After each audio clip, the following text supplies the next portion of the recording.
Political correctness doesn't work in design. I'm a man and I design things for women. I've been to businesses where I've been told that I may not make my presentation until it's been screened carefully to ensure that there's nothing offensive in it.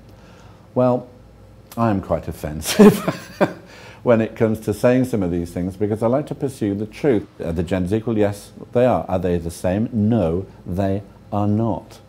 We are fundamentally, biologically, anatomically different. We think in a different way. We're wired in a different way. And that doesn't mean that one's better than the other. It means that if you don't recognize that from a design perspective, you're going to produce really crap products. You're going to produce things that don't actually work.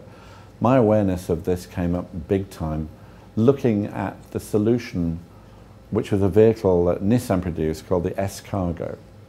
Now, the story goes, and I think it is true, that a woman designed the S-Cargo. That's very rare in automotive. The vast majority of designers are men. But this concept was evolved entirely by a woman.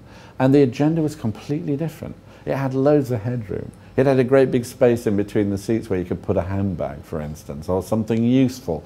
Its dashboard didn't look like you could bring in the outer planets with it.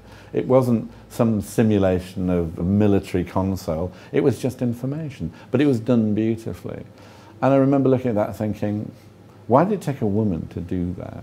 And it was because that was the order of service that was in that designer's mind as she put it together. Is it an entirely gender split issue? No, it's not. Could a man have come to the same thing? Possibly. But the fact is that we're different, and we should celebrate the differences, and we should design for the differences, and we should let the differences stimulate our thinking.